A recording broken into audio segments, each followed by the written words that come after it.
6 AI agents, each built with a unique edge. Miko, AI, Team Leader. Ori AI, Fundamental Analyst. Exi, AI, Technical Analyst. Mesa, AI, Risk Management Specialist. Fenwa, AI Market Sentiment Analyst. And Naledi AI, the cryptocurrency expert. Together, they're engineered to protect, guide, and transform your trading. The future of trading is here. Experience Zentrix AI. Okay, what's up, people? Welcome back to another stream. Hope everyone is doing well. As always, guys, if you're enjoying the content, please be sure to drop a like, subscribe to the channel, hit the bell so you don't miss out on any uploads or streams in the future, and of course share it with your friends as well. What is up, Ivan? Good morning. Hope you are doing good. As always, guys, got a bunch of markets to go through. We'll start with the USD pairs, take a look at the DXY, USD majors, gold and silver, and then we'll progress into some analysis of any particular pairs you might want me to look at. Or of course, we'll go through some pairs on my watch list and kind of share what I'm looking at personally as well. So if there is any pairs you are looking at, feel free to drop it in the chat. Let me know any particular time frames as well. Most of the time I'm on the 4-hour chart, but if there are other charts you want me to take a look at, let me know, and I shall get to it as well. But we'll start with the DXY as we normally do, which has been fairly interesting. I mean, to a degree, because I would still argue that price is very much within a range here. So we haven't really seen much progression in terms of a breakout, but price has definitely been back and forth over the past few days, rejecting resistance, support, pretty much rejecting resistance again this morning. So maybe price is waiting for NFP on Friday. Maybe we're waiting for that to be the big catalyst to actually get the ball rolling. I can see potentially maybe a news event to get us going, to be honest. So maybe we have to wait till Friday. But at the moment, price is still rejecting the highs. That current 4-hour candle is looking pretty bearish. It does close in 2 hours, so it does have some work to do. But I am looking at the rejection in the lower time frame, really aggressive wick to the upside, really strong close. I do think we can probably see a bit of a drop there for USD. Whether it gets us back to the low of the range or not, that's a different question. But I would suggest at least halfway, around about 98.1, at least a push into this area. I do think we can get to. If momentum stays strong, then perhaps we do see a push back to the low again. But as price continues within the range, that's all I'm really looking for price to do. As I've been saying, in terms of direction, well and truly waiting for price to break resistance or break support, and then I will kind of have my directional bias kind of sorted out, at least to a level which I'm confident with, which is if we do break to the downside, then I'm looking for a push to this low. If we do break to the upside, I'm looking for a push to that high. Whilst we're in the range, of course, it's just back and forth and not really interested in terms of finding opportunities or placing trades whilst we're in that situation. But if we do break out, I do think that could lead into something interesting. Euro USD, same situation applies with this one as well. We've got equal highs over here. Price has been doing a really good job at respecting the highs and so far respecting the lows as well. Looks like more or less come to the low of the range, not quite the low of the range, but more or less price is rejecting that level of support. And again, a pretty strong close this morning. So not really too interested with the price action, in all honesty, with Euro. As I've said, coming into the week, it's well and truly the breakouts, which is what is interesting me. Again, purely more from a swing bias. I do understand that intraday there will be some opportunities to buy the lows, sell the highs 100%. But I'm looking for the bigger move, and I would expect the bigger move to happen once we do commit to a direction. Whether, of course, it's to the upside or to the downside, we're not too sure yet. But similar to the DXY, if you do break higher, looking for us to go and push back to the prior swing highs and perhaps see some new highs there as well. And of course, if you do break to the downside, then I'm looking for us to at least hit the lows at 1.139 and perhaps continue further as well. But at the moment, it's just fluctuation, bouncing of support resistance. Unless you're kind of looking to pick the lows and sell the highs, I don't see much of an opportunity there with euro dollar and quite a lot of the USD pairs at the moment. Pound USD, same situation pretty much here as well. It looked at one point that price maybe breaking to the downside, but it looks to me that again support is doing a pretty good job and holding.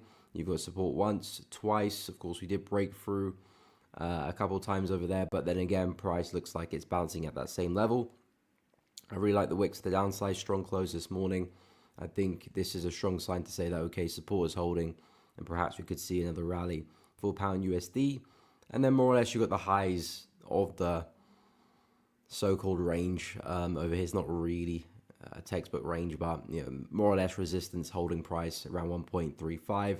Rejecting this level, I do think there's a good chance we do push back into this kind of area of resistance. And then we'll go from there. As I said, with pound coming to the week, in terms of direction, I'm either going to be looking for a push back to the high here or the low here. And what will kind of dictate that is really depending which level price managed to break through and stays beyond. So do we clear the highs and break through resistance here? Well, then I do expect us to push back to the highs, whether we're looking for longs on the breakout or waiting for some type of pullback and retest opportunity. Either which way, I'm looking for us to push back to the highs, and likewise, if you do break to the downside, I'm looking for us to push back into the lows.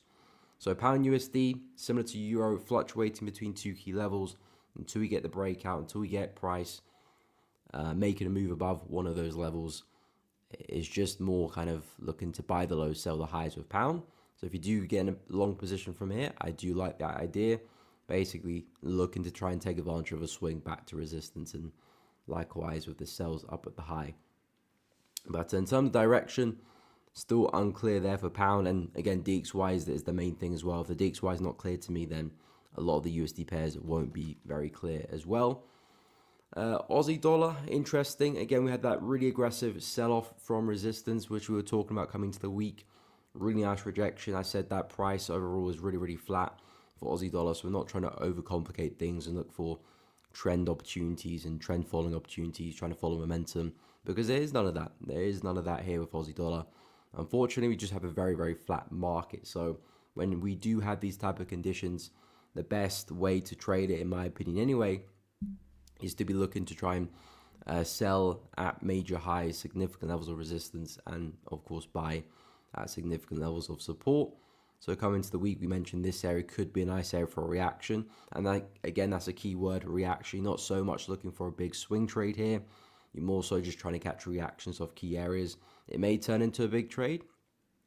You never know. Or it might just be a small kind of reaction off that level, and price might turn against you and you might walk away for a small win. That's up to the market at the end of the day. But yeah, really nice rejection from that level.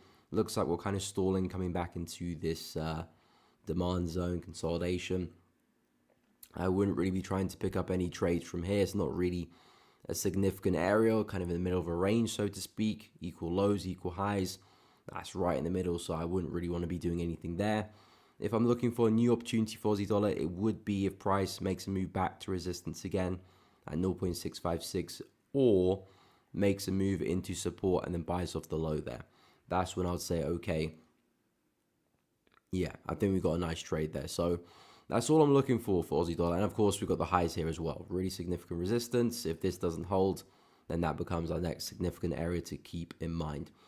So yeah, Aussie dollar, really flat market. USD is flat as well, so I'm not really getting much directional bias from USD either. So best thing to do here, I would say, just pick the highs, pick the lows, and keep a close eye on the trade, because yeah, I'm not really seeing a swing bias, and there's not necessarily a direction I'm looking to trade towards. It's more so, okay, price is at a strong level, rejecting well, there should likely be a bounce here. Whereas for New Zealand dollar, there is slight direction in play, and might have missed the opportunity actually with New Zealand dollar. Looking at the channel here, connecting the lows, connecting the highs, was looking for price to hopefully test the upper end of the channel, which unfortunately we did not see. Looking for price to come into this area and then see a move back down.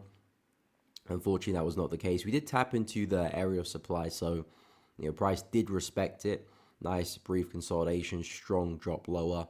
Then price did come back for the retest, but unfortunately no test of the trend line. So we did lack that confidence. But of course, in hindsight, we could see there was a lovely move down. But same thing with channel. I'm not really prepared to try and get involved in the middle of things. This dotted line there represents the middle of the channel. That for me is the worst area to try and get involved. The better areas, again, are always going to be at the high and at the low.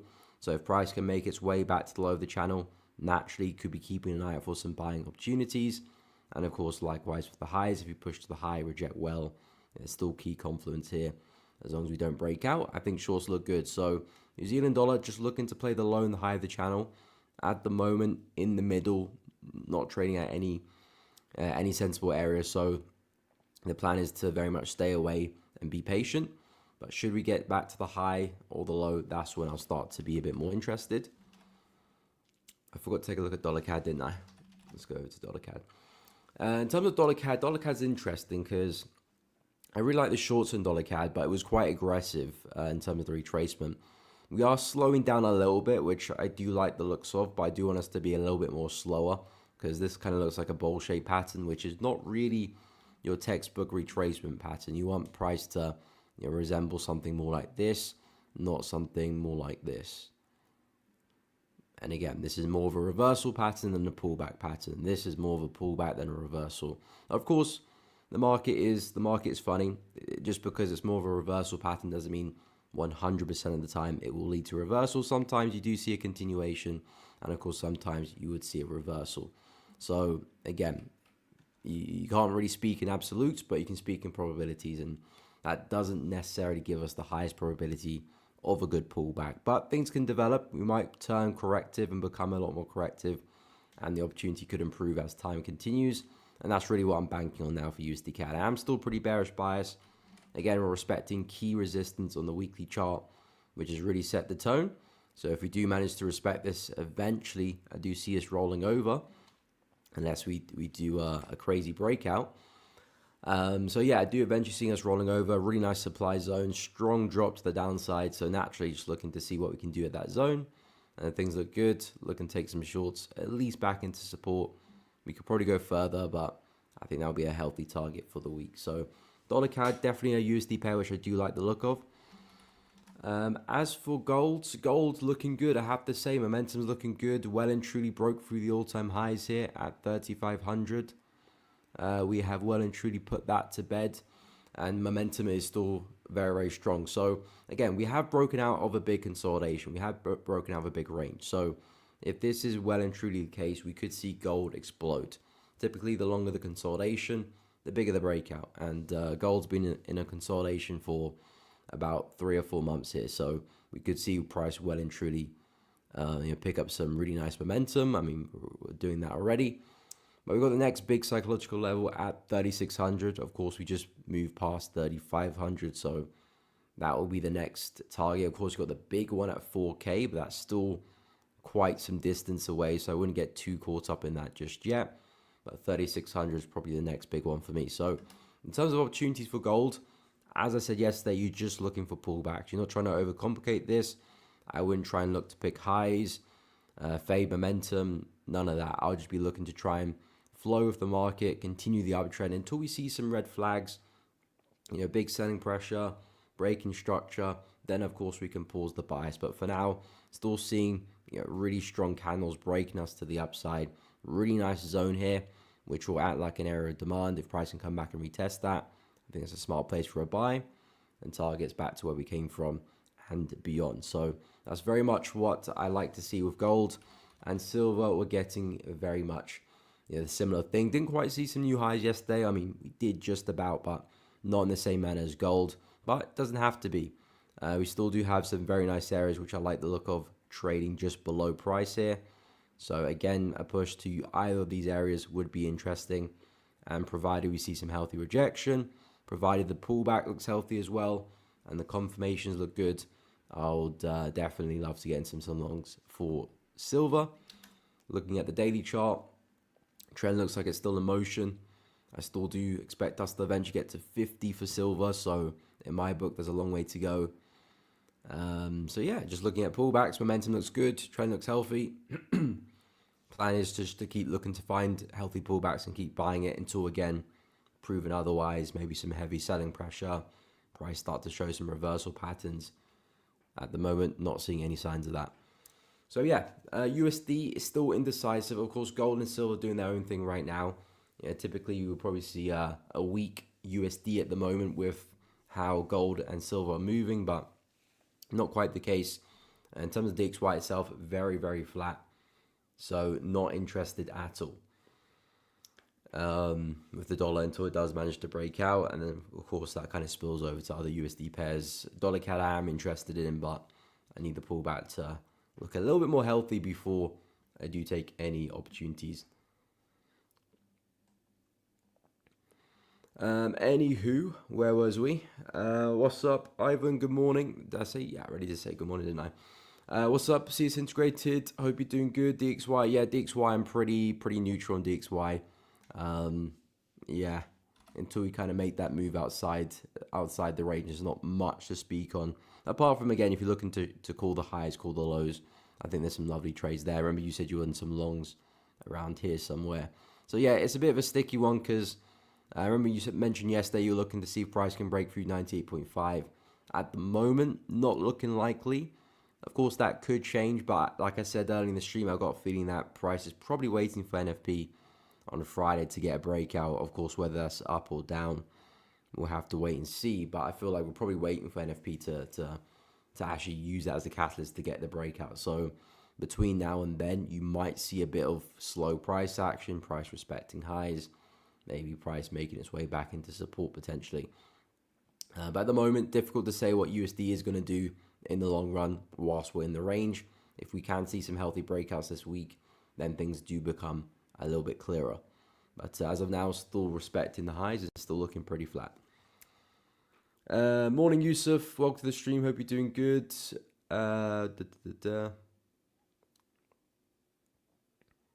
What's up, Az? Welcome to the stream. Yes, Pound CHF. We shall take a look. Follow the trend. What's up, my man? Hope you're doing good. Got in on Pound Aussie. Okay, bottom of the range. Target 2.095. Okay, nice. We can take a look at Pound Aussie as well. It closed when it broke 90.5. Now just waiting. Okay. Yeah, DXY's been all over the place. Hey, what's up, Bashi, my man? I hope you're doing good. Appreciate the message. Yeah, guys, if you guys are enjoying the content, please be sure to drop a like, subscribe to the stream or the channel. Yeah, hit the bell. Does really help out. And of course, drop any questions, queries, charts you want me to take a look at. Let me know. Where was I? Currently bearish on the DXY or bullish, or just waiting for the break of the range? Yeah, waiting for the break of the range. I'm not really bearish, bullish. Again, I do actually kind of expect price to break lower just because of the wicks and the rejection we've seen on the weekly chart. That really does kind of show to me that we've tried to rally, but we failed. And with all these wicks, I kind of do expect us to see us break lower. But that kind of analysis is kind of void until we do actually break to the downside, because I say all of that, I'm expecting price to potentially break lower, but if I do see a confident break to the upside, yeah, I'm very much going to be looking to take some buys in the dollar, maybe sell euro dollar or sell pound dollar. So I'm very, very flexible right now. It really depends which way we break out the range. And again, if you're talking about a bit more about intraday price action, I would be bearish because, of course, we are rejecting the resistance there pretty well. I mean, this candle still does close in about 90 minutes time, but it's doing a pretty good job so far. I could probably see some downside maybe for the rest of the day. So yeah, in terms of my swing buy, still very flat, waiting for a bit more information. Anyway, I'll go through some of the requested pairs, but first I do want to share the perps platform you've been working on. Move that out of the way. I have dropped the link in the chat. It's pinned at the top to the platform, so if you want to check it out, make sure you go check it out. Again, completely free to use, very easy to use as well. Connecting your wallet directly to the platform, any Solana, Ethereum wallets, you can do that straight away. Whether you want to trade on demo environments or live environments, you can do both. So if you want to test out the platform, get a feel for it, you can do that as well. And speaking about that, we do have a competition which we are running. Let me drop the link to the Google form where you can drop your email if you are interested to participate in the challenge again. It's nothing serious, just a bit of fun. Get a feel for the platform, test it out, trade some cryptocurrencies, and of course there will be prizes for the best performing traders as well.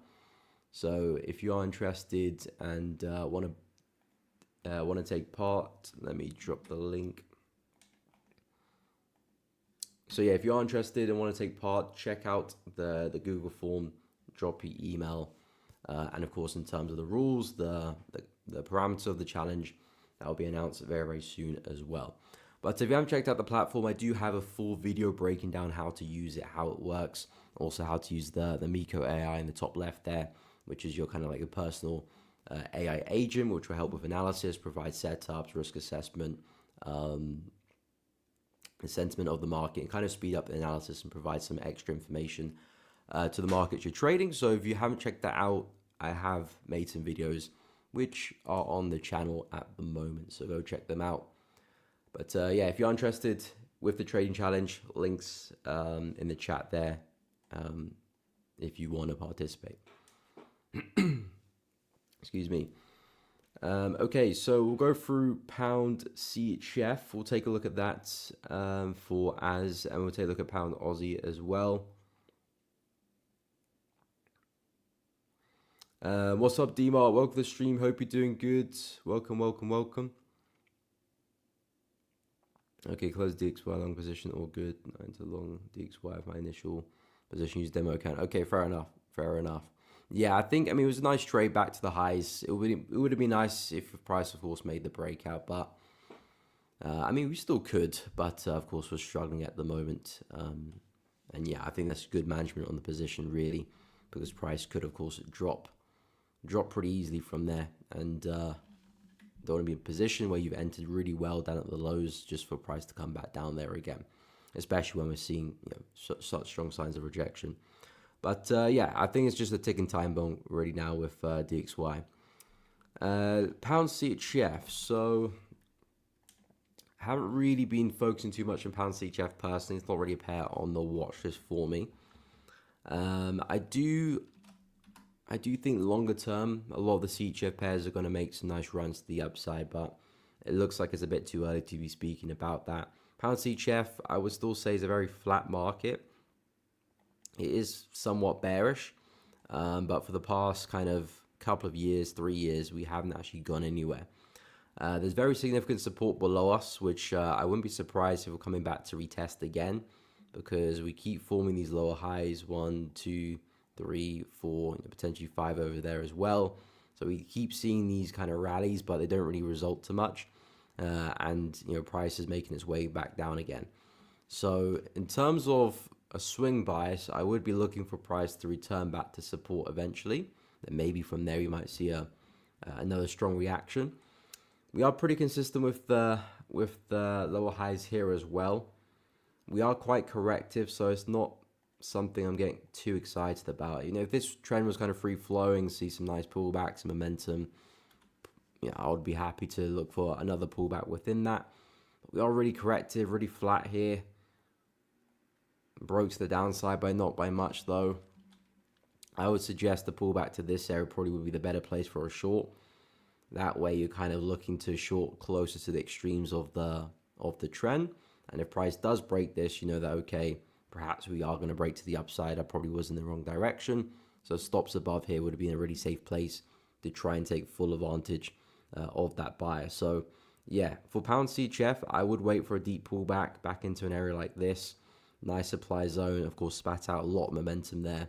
That would be a nice place for a short. Trendline confidence providing some nice support there as well. So pound CHF, I would be bearish, especially if you're looking at more of like an intra-week bias. If you're looking to try and hold the trade for like a day or two, I think that's a sensible trade there.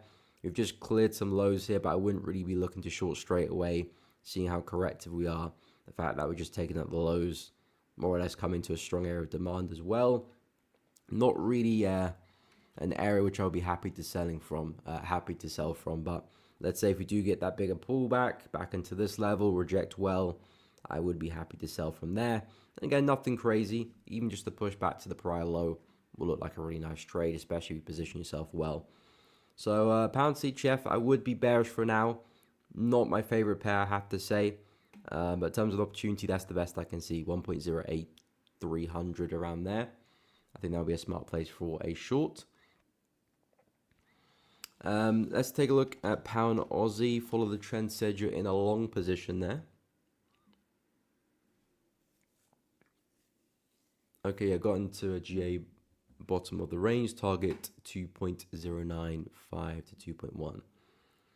So that would be there, 2.1 there. So basically the high, and the bottom of the range, 2.05. So that's around there. So yeah, price has made its way to the low of the range. So if you're looking to buy, this is the place for it. As we can see, support, and of course, as we can see, resistance. So yeah, basically looking just to continue the range. And in terms of location for entry, I agree. In terms of targets, I agree as well. In terms of the entry itself, I do think it's a little bit early, just in taking context of the market as well. But let's say if your stop loss is here, you're giving yourself a decent amount of room. I think you're positioned well for it. Personally, I would wait to see if price can kind of maybe consolidate a little bit, start to see some more momentum to the upside, and then that would be enough for me to take a trade, just because I don't really want to be the first person to get in as soon as price gets there.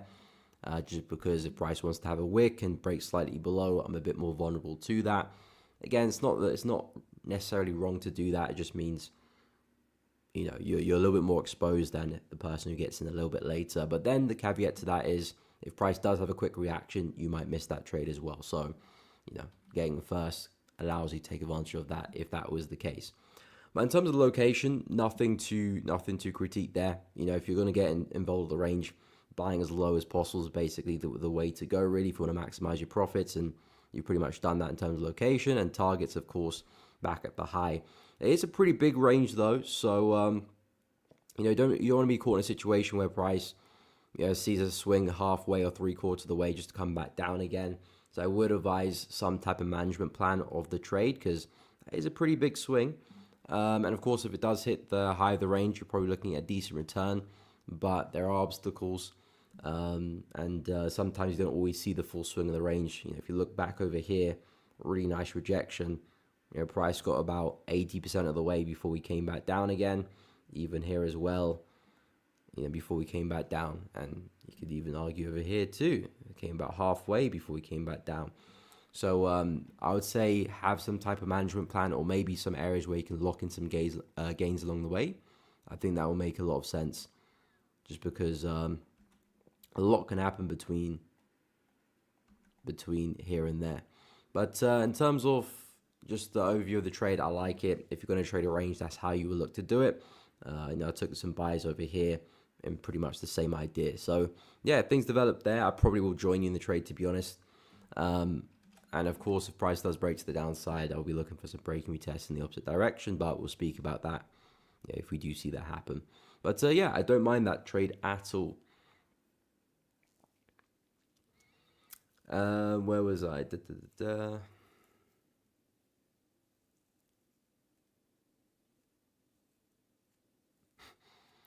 I missed a long time. For me, I was bullish until news pops. Just my own analysis. I could be wrong. Yeah, of course. I mean, again, that's the same situation with everyone, Yusuf. It's just the analysis. And again, we'll analyze the markets on limited information. So very much we could be wrong. But again, being wrong is part of being a trader as well, and being able to adapt to it as well. Because you can have a bias and be wrong with the bias, but still make a profit.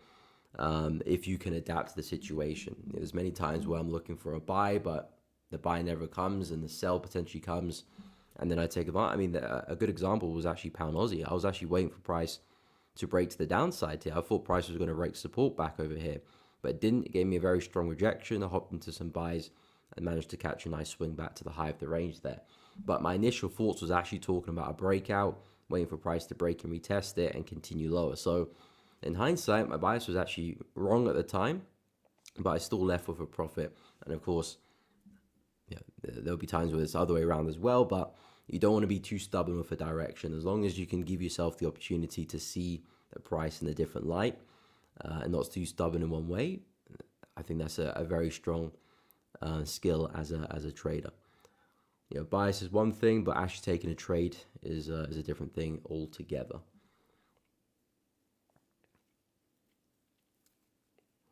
Yes, we can take a look at Euro and GU, no problem. I'm in GU buys and UJ shorts. Okay, interesting. So bearish on the USD. We can definitely take a look. Okay, stop loss is quite far down. Nice, a lot of room with stop. Okay, good. Yeah, if you have a lot of room with stop loss, that's good, because essentially with G8, you want price to stay above support. If you're seeing price starting to break to the downside, no matter how good your entry is or whatever, you want to be out that position, because that support is not holding, the range is not doing its job anymore. So if you give yourself enough room with the stop loss, you don't really have to be too concerned with entry, especially being the first one or the second one or whatever into the market, like I was mentioning earlier. If you give yourself some decent room, you're just looking for that level to hold, essentially.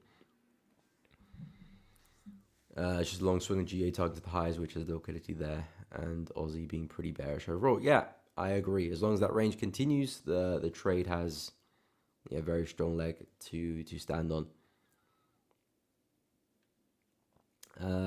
Okay, so we'll go through Euro, GU, and UJ. Everyone, it happens with me every time. Right about the direction, but failed execution. Well, the thing about that is, if you're right about direction but failed execution, it's not that difficult to fix, because if you can get direction right more often than not, it means they do have a good understanding for the market, because that's a skill set in itself. In terms of execution, you can just kind of work backwards from what you're doing wrong. So if you're getting to the market too early, so potentially, let's say if your direction was for the market to go up, from here, but let's say you entered too early and you got stopped out. This was your entry, this was your stop loss, and then you got stopped out, but market did continue.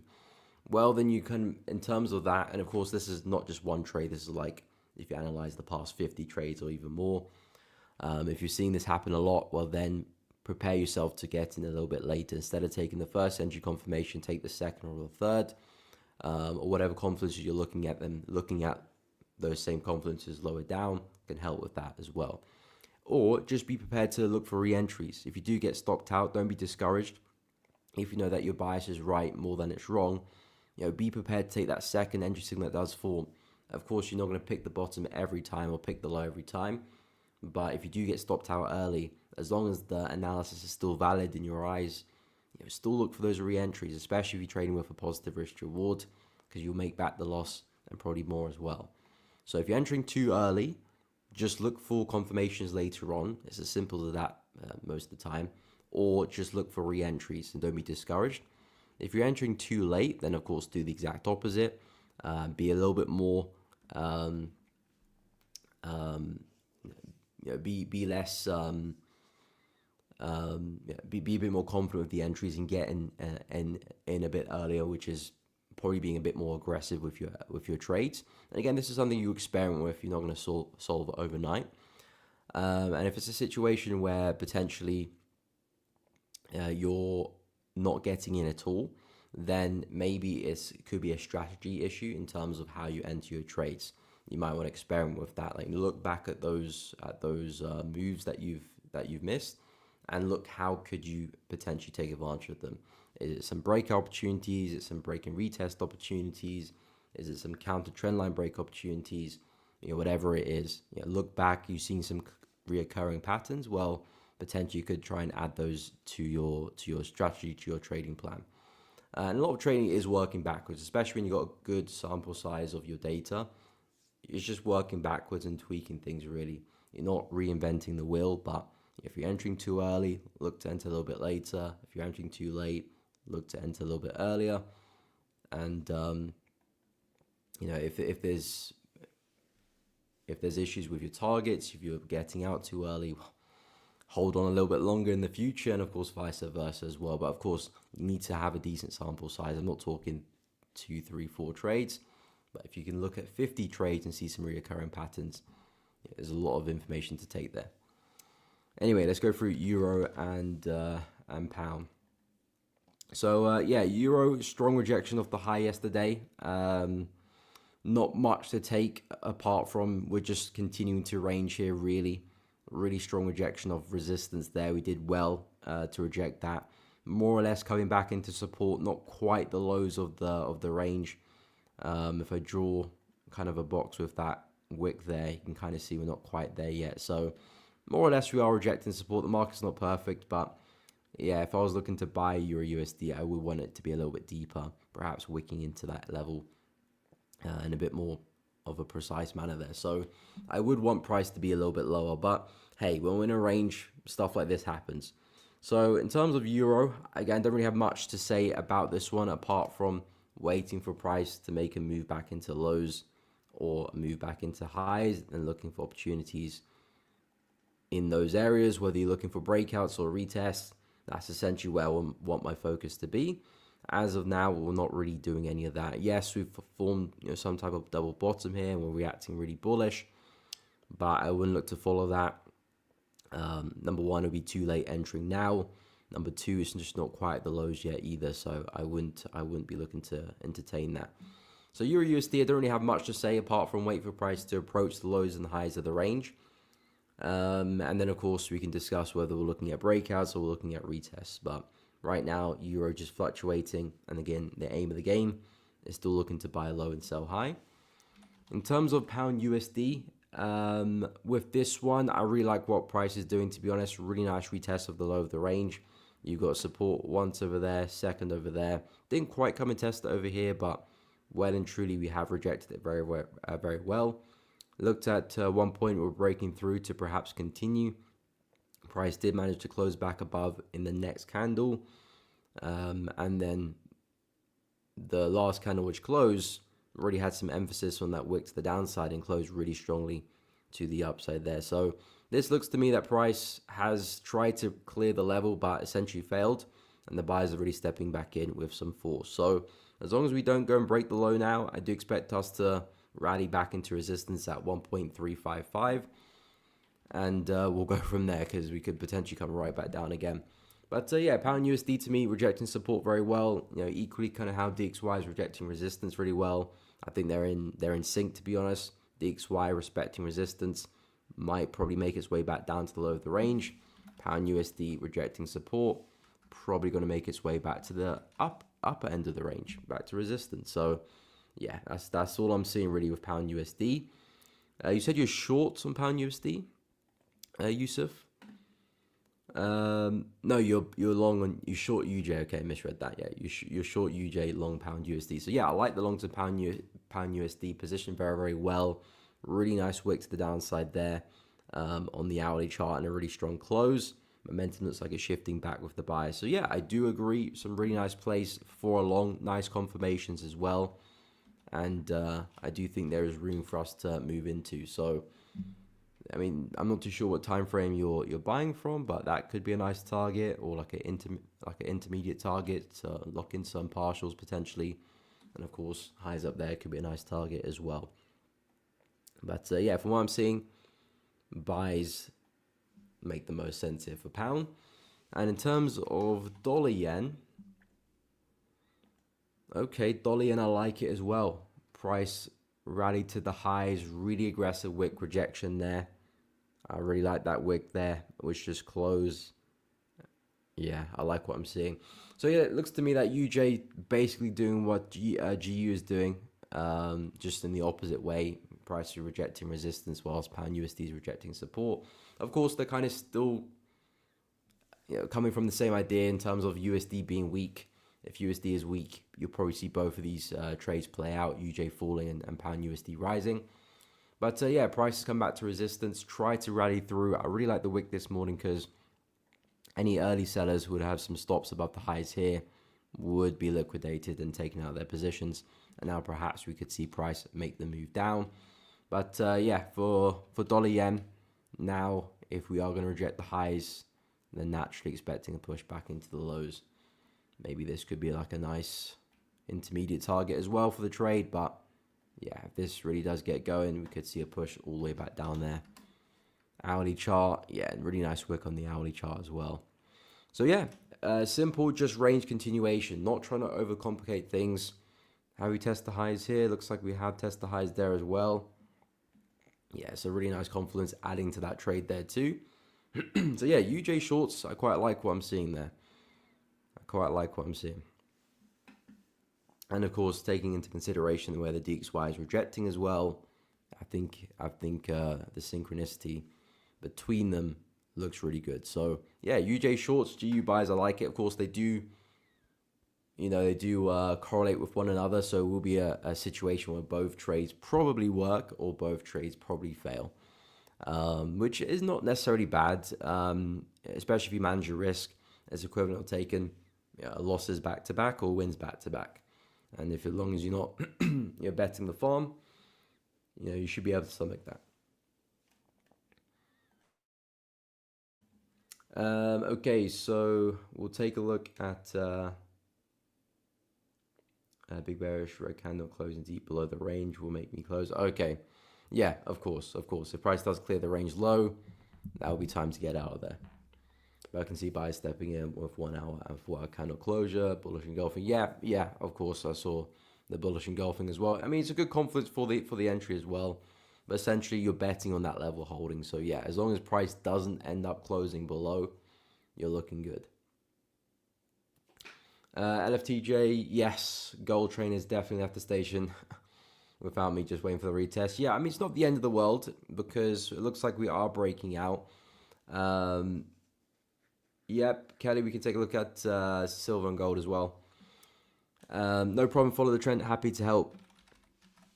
So yeah, it looks like gold has left the station, but again, the thing about trading, there's always the next opportunity. There's so many times over my trading career where, I think that price has left me behind, and yeah, it has left me behind, but there's always another opportunity the next week, the next month, the next day potentially. So, it might leave you behind, but it might present a really good opportunity, potentially even better than the one you missed.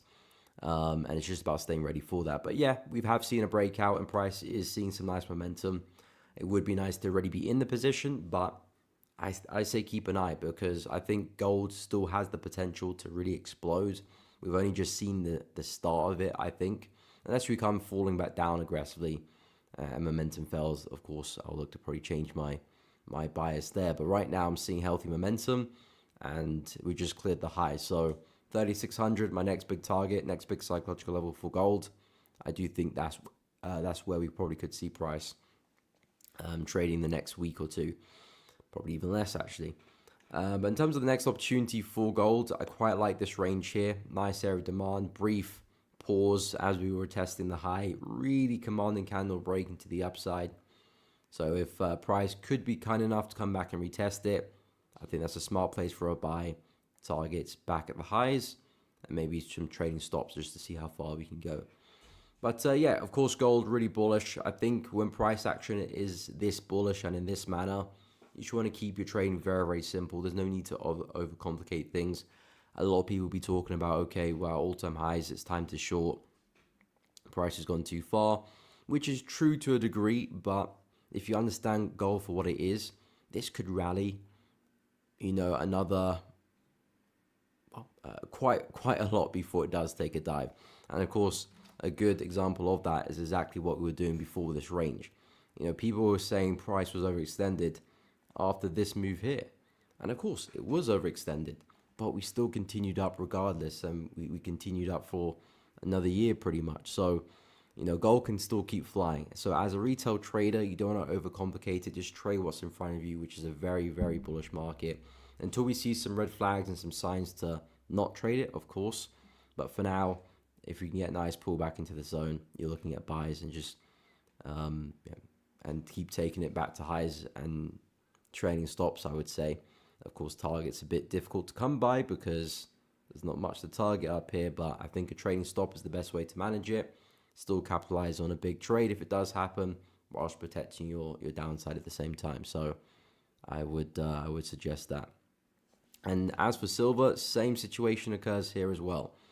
Not as bullish as gold, especially in hindsight, especially looking back. We have been quite corrective, but this is still a pretty fierce trend, to be honest, and it has still been going pretty well. And we've just seen some new momentum come into the market. So Again, if you can see another pullback, I've highlighted a couple of zones which I like the look of, 39.8, 39 on the dot pretty much. Pullbacks into those zones I do like the look of, and then I would expect price to, again, come back to highs, and then we can go further. Longer term, I'm still looking at push to 50 for silver, which is all the way up there, so I still do expect a lot more upside in the coming future. And of course, I'm not necessarily looking to try and bank on that in one move. It would be nice if it happened, but yeah, I'm just looking to see if I can get in a trade, start trading stops, see how far we can take it. But yeah, I do need some retracement. So in terms of gold, silver, very, very bullish. Just looking for opportunities on the pullback, not trying to overcomplicate things here. No problem. Yusuf, happy to help.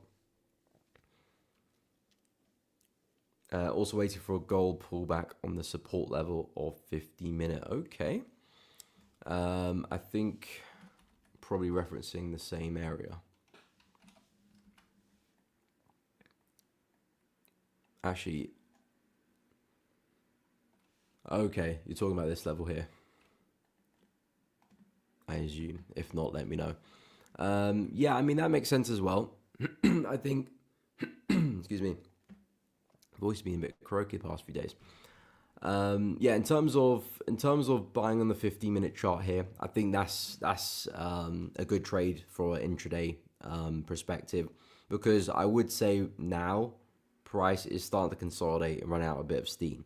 Not necessarily that I expect price to drop, but it could be a situation where we consolidate maybe for, I don't know, a day or two, and then we explode either to the upside or might explode lower, have a bigger pullback before we do continue. But if you're looking for opportunities in this area, there is only one place for it, especially if you're looking to buy, and that will be back at support, which I think this is the area which you're referencing. So yeah, let's say if price does get there again, show some nice rejections, maybe a nice wick through the zone. Simply a pushback to resistance makes the most sense. Then if you can catch a breakout, then you could be looking at, again, another nice move, and hopefully a lot more upside after that. And of course, if we don't see that happen and price does start to reject resistance, you can either close the trade, move stops to break even, take partial, however you want to manage it. But that would be a sign to potentially be a bit careful with that position. But gold, yeah, looking very bullish. No need to overcomplicate it. If you're intraday, then yeah, I would keep an eye on that level 35.28, 35.30, we can call it. I think that's definitely an area to keep an eye on, and where we can swing to the upside for a bit more of a swing bias, hourly, 4-hour chart. This is an area which I would pay a bit more attention to. And again, I'm not too surprised even if we don't see a pullback there. I won't be surprised if we kind of just continue from where we're at, but we'll have to wait and see. So yeah, very, very bullish. Of course, STXY is hinting at some weakness at the moment as well. Potentially move back to the low of the range, so that could help gold rally too. And of course, if you do break to the downside, that's going to really help gold rally. But we shall see. We're not quite there yet. Like I said, I think we're still probably waiting for NFP to get the ball rolling there. Gold on the 15 has created a breakout of a small downwards channel. It created downwards channel.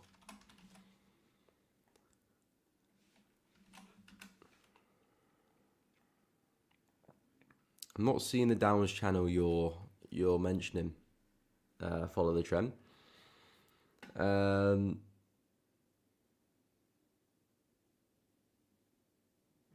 Has created a breakout of a small downwards channel. It created might look to retest about 35.32. Around there. And expecting this pump to 35.50, which of course the next big psychological level. Yeah, I'm not too sure about a retest of that. I mean, like I said, the way I see it, price is kind of ranging here. More or less equal highs, more or less equal lows. So if I'm looking for a buy, I mean, I know you said 35.32. I'll be more looking at 35.30, 35.29, which is only slightly a little bit below.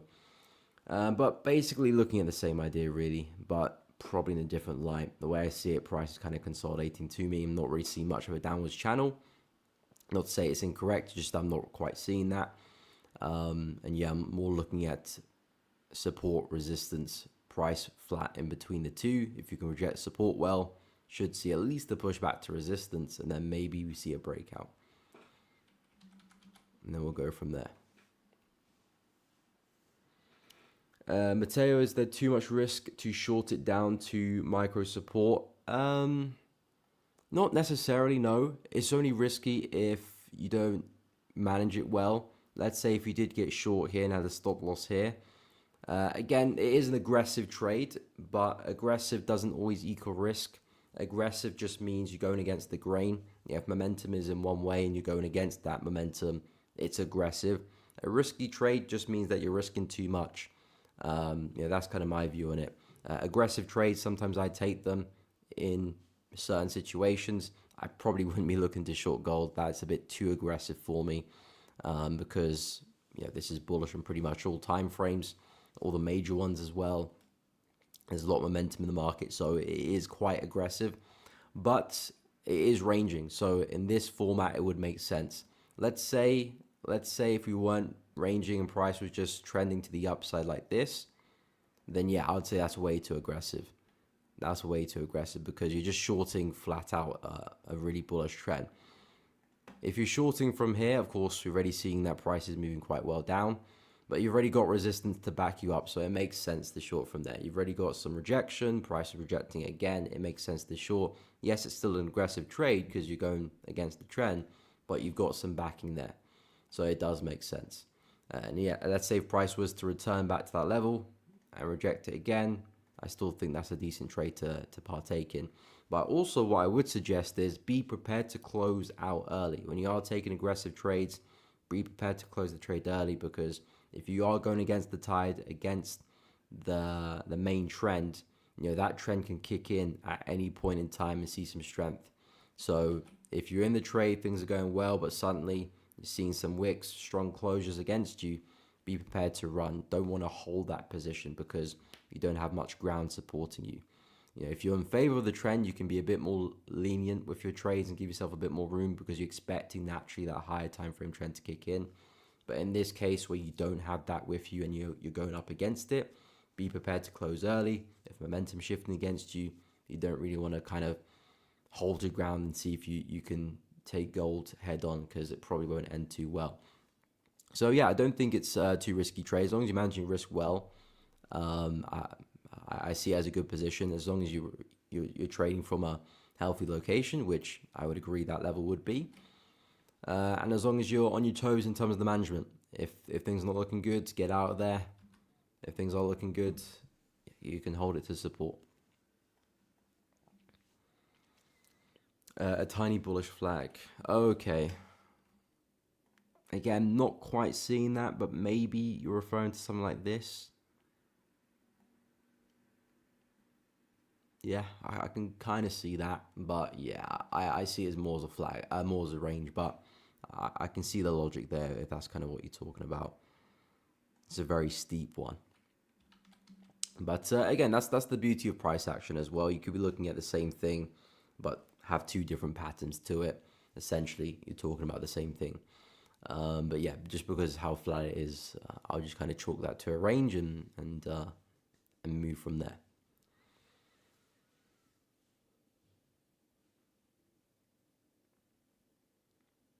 There's a lot of risk of all looking for shorts. Better only look for buys. Yeah, I agree. In this scenario, I'll only look for buys for gold as well. But if you're looking to short, just be on your toes. You don't want to stay in that trade too long. An eclipse, how do you come up with 35.50? Because I did too. Just because of the next psychological level. There's nothing special about 35.50 because there's no market structure here or all-time highs. Support, follow the trend, mentioned it as well. But yeah, when price is at all-time highs or all-time lows, the only reference point I have beyond that is psychological levels. So round numbers, potentially numbers that end in 5 as well, but mostly kind of just big round numbers, 3550, 3600, 3750, 3700. Of course, you got big ones like 4K, 3K, 5K. Those are big ones. But yeah, just kind of round numbers is what my interest is. Maybe you might have drawn like a Fibonacci extension level as well. Let's say a low to high. And then you might have added the minus 0.27. In this case, it's slightly above it. But maybe you have that as a target as well to work with. But I prefer just to keep the psychological levels in view. In all honesty, I wouldn't exit a trade just because it gets to a psychological level. I would just be trading stops really.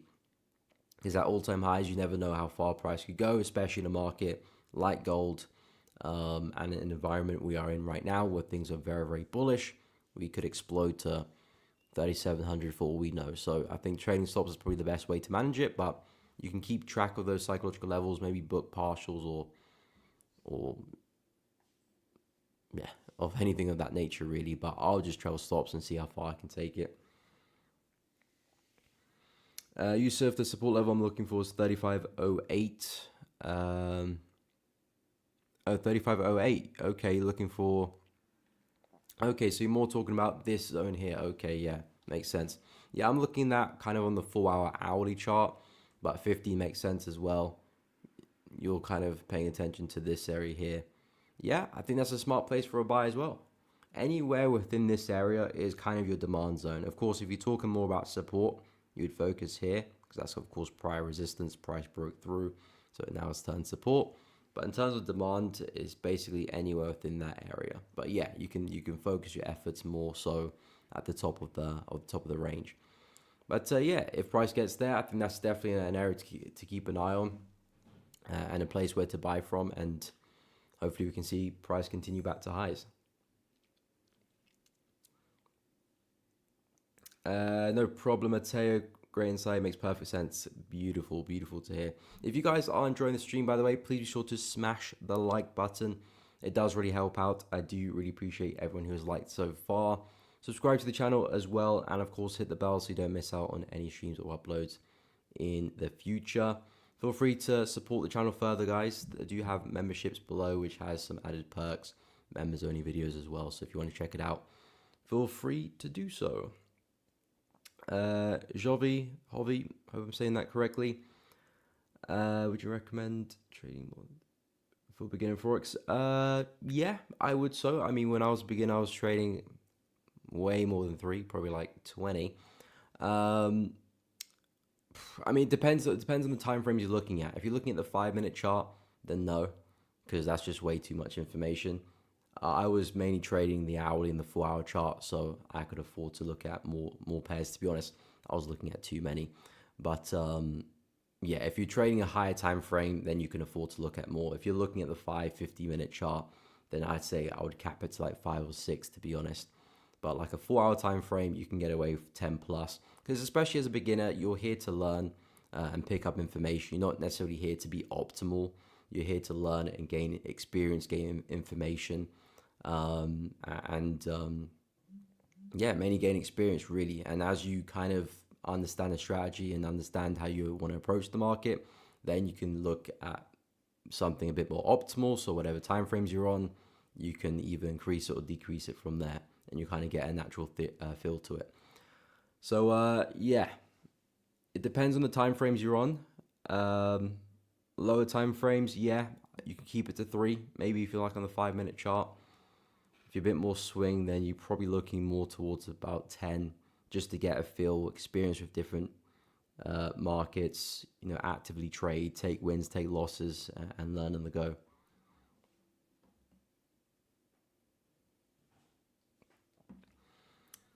Follow the trend. I can't believe once I started trading for my very first time. 1,800, 2,000, yeah. I wish I could have just kept buying. Yeah, again, hindsight is a wonderful thing. Hindsight is a wonderful thing. I mean, when I first started trading, I can't remember the price of gold, but I started trading in 2017.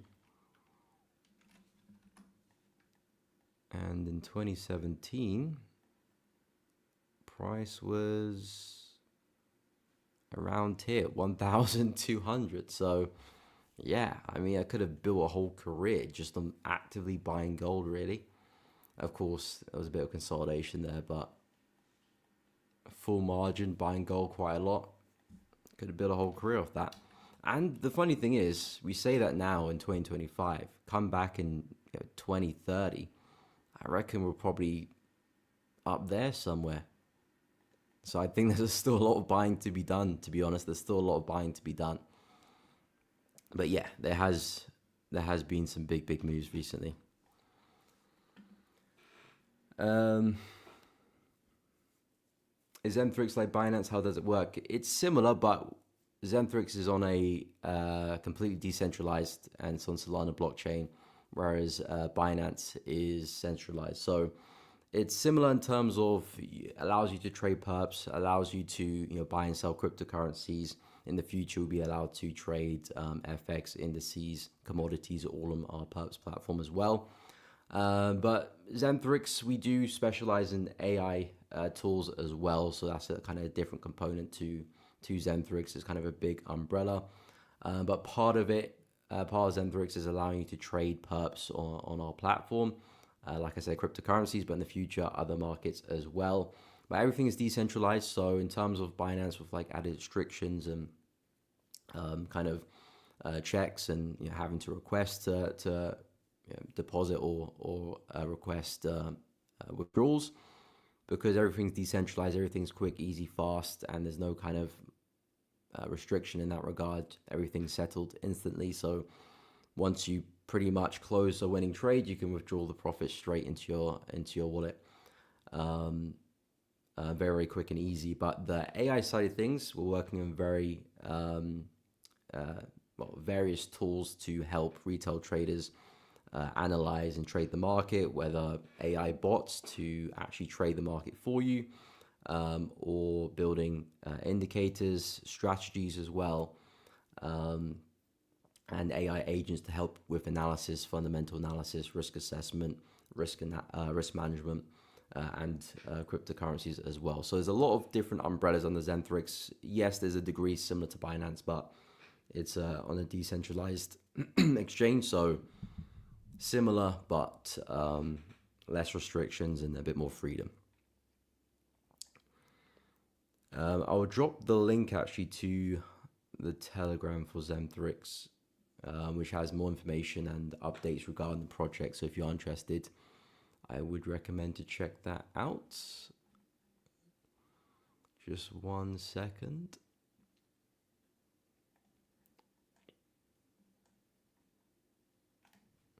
So yeah, if you're interested, there's the Telegram link. There's just updates for the community there. Euro yen on the 15-minute chart. Okay, we can have a look. No problem. 2017, no way. Started 2018 actually. Almost similar. Yeah. 2030, we're investing in corn and sugar. Yeah, that would be interesting to see what's happening in 2030. It's actually not too far away, man. Almost in 2026. Time flies. LFTJ, I start analyzing gold with you price of 1616. Wow. Even December 24 signs. Yeah. I mean, again, that's a lot of trading, not just gold, and trading in general. And you look back at charts, you're like, okay, if I just held euro dollar from parity, I'd be in a lot of profit right now. And then you're like, yeah, it was obvious at the time, but yeah, trading is not as simple as that. You do have a lot of added pressure and other components which will affect your decision making, and then you look back and you're like, it was so clear at the time, why didn't I do that? Yeah, funny stuff.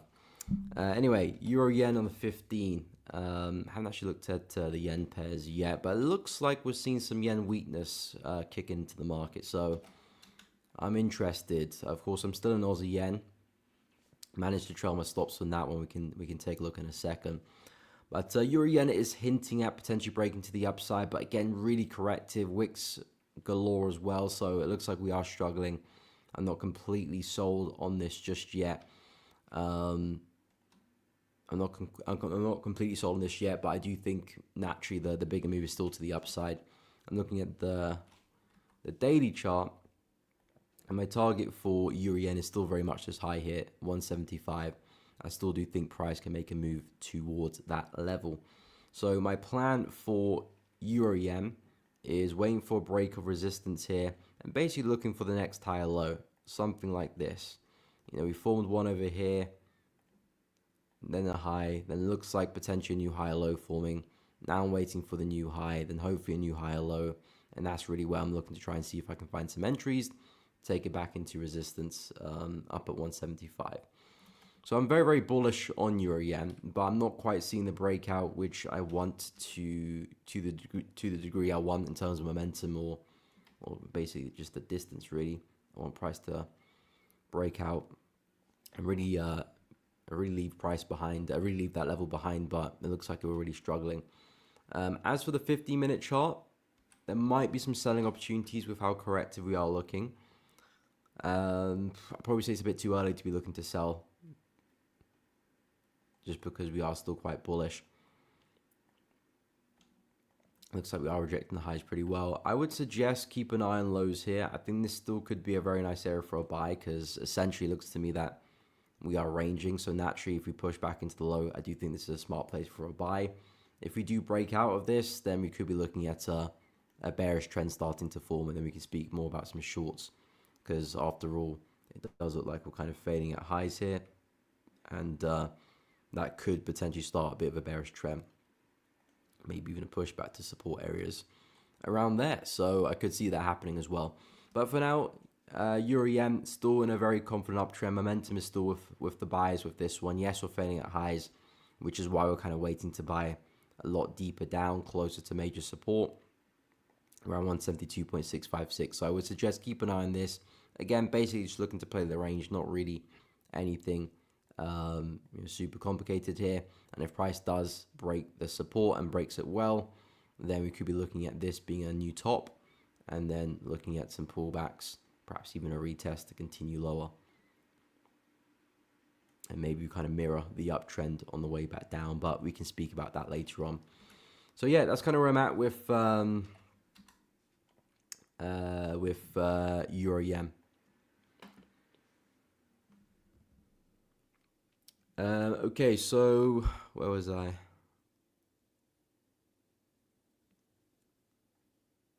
If I have missed out a pair, if someone requested the pair and I haven't taken a look at it yet, just let me know. Show us in the lower time frame. Let me know which time frame you want to see football facts, and I can take a look at it for you, because lower time frame is a very vague sentence, my man. If there's a particular time frame you want me to look at, let me know. Raphael, oil on the 4-hour chart. Yes, I can take a look. All right, no problem, Bashi. Take care, my man. Have a good one. Appreciate it. Yeah, thank you for dropping the message. Yeah, guys, if you're enjoying the content, like, share, subscribe, all of that does really help out. And of course, drop any questions below. But take care, Bashi. Have a good one.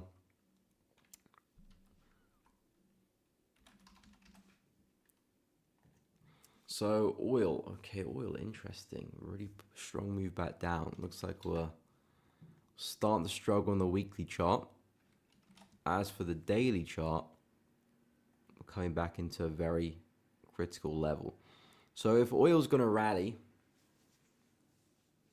I'm looking at it from this level basically. If we can hold this level, I do see some upside.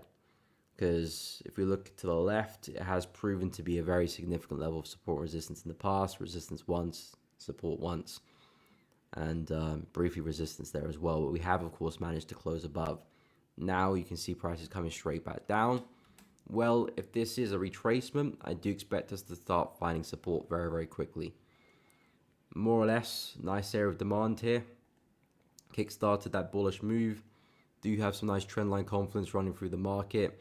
I would say this is a pretty aggressive move down, so I would like my pullbacks to be a bit smoother, a bit more corrective. That is a very aggressive candle. But if we can see some rejection form here, momentum shift back with the buyers, I think this is a smart place for a buy because, of course, you're well positioned in reference to that daily level we just mentioned. Of course, today's candle's looking really bearish, but we still have 10 hours left. This could pull back quite a lot, leave a big wick to the downside as well. So yeah, if we are going to find support here, this is the area to do it. If we do end up breaking to the downsides here, breaking through that counter trend line, that is a very bearish signal to me. And at that point, I'll be looking at us continuing lower. So make or break in terms of the buys for me. As of now, let's see what price can do at support / demand here. Reject well. I do think there's room to the upside.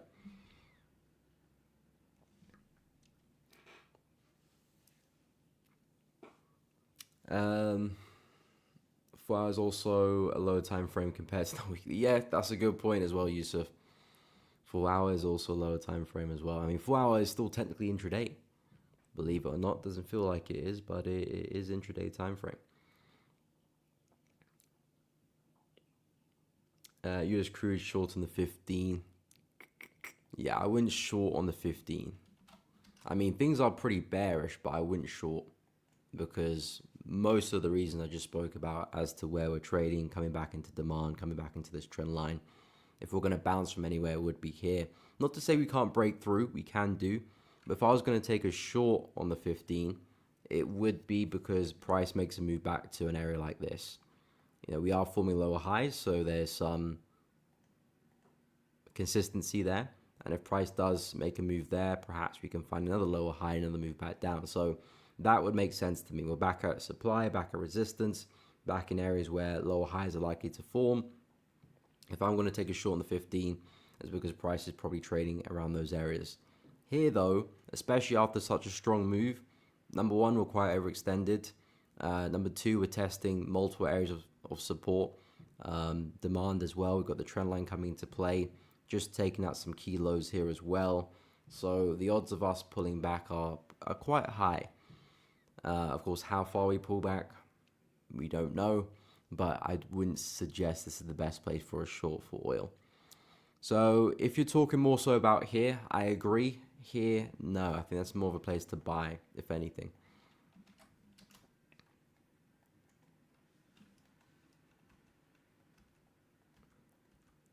But for now, let's see what price can do at this level here.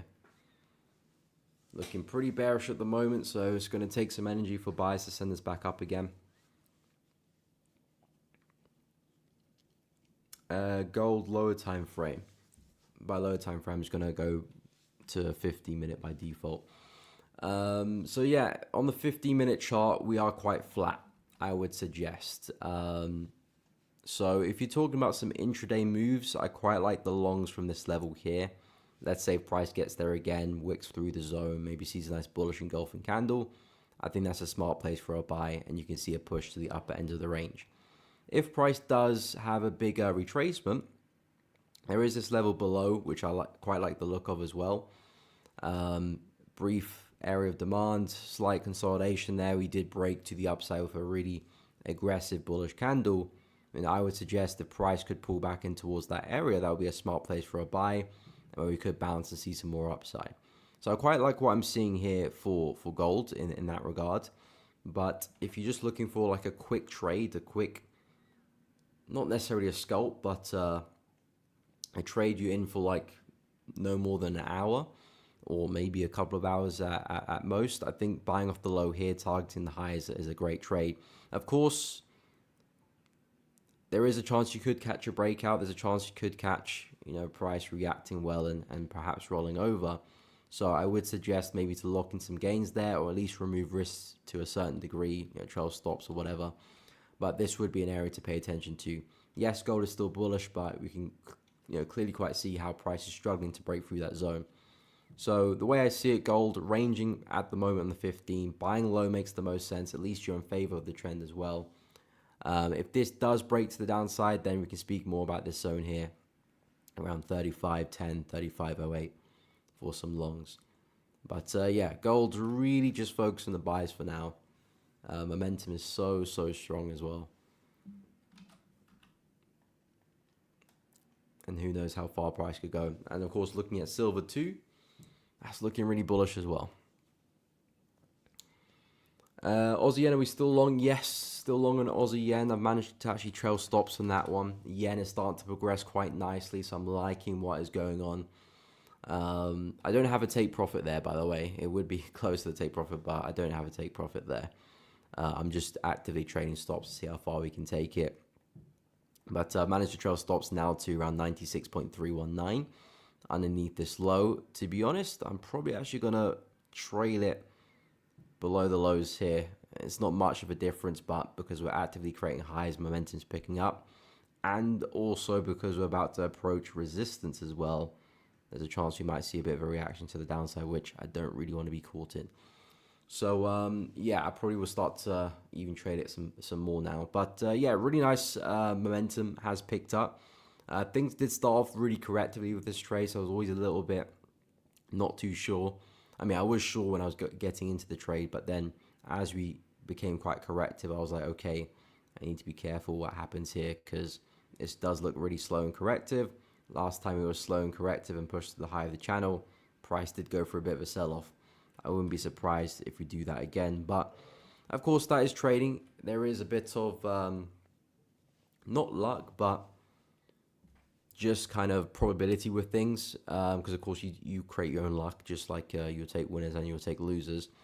But trading, especially with technical analysis, it's all probabilities. You could take the same trade 10 times, it could potentially lose 8 times. You could do it again, and you might win 8 times as well. So you just have to play out the numbers and maximize your winners and minimize your losers. But anyway, price has picked up very well. Lovely breakout. And now we're approaching resistance. So the plan for this one is, again, from a higher time frame perspective, we're looking to continue that daily trend. We've gone from very bearish structure, forming lower lows and lower highs on the way down, to now forming higher highs and higher lows. And the whole plan of the trade, the whole thought process of why I got into the trade, was looking to catch that next higher low. And it looks to be I have caught that. So as we approach the highs, I'm expecting price to eventually break through them. This is kind of like a longer term target, around 98.5. Again, these are just kind of reference points. I'm not necessarily looking to close the trade when it gets there. I'll let my trading stop loss do that. But yeah, we've gone from bearish structure to now bullish structure. We came back to a nice area of demand as well, where we consolidated. We spat out a lot of momentum. We tested that area as well. So there are a lot of layers kind of backing up this position, and of course, naturally buying at the low of the channel there as well. So now the plan is, can we see a pushback to resistance at 98.5? I mean, the first thing we have to deal with is the high we're approaching, so we do need to break through that. But we are looking pretty good. And if I have a quick look at the yen basket, because that's going to show me what the yen is doing relative to other currencies. If this can break to the downside, which, I mean, we have seen some momentum, but it still looks pretty flat to me. If we can break to the downside here and see price clear the lows, that's when I think my Aussie yen trade will really pick up. Even though it looks pretty decent now, but I think we can really pick up and see a lot more upside and probably a push back to the lows here, which is 61.05. So yeah, I am bearish on the yen. We do have this long-standing trend line, which is keeping us bearish as well, which is helping me out. So as you can see with this trend line, multiple tests of this area, lower high after lower high, and looks like we're just seeing continuation of that. So if the yen basket does break support and continue lower, great. I think we can push to lows, and Aussie yen can keep going. But yeah, I'm still long on Aussie yen, actively trading the stop loss. And yeah, I probably will trade it a little bit more now.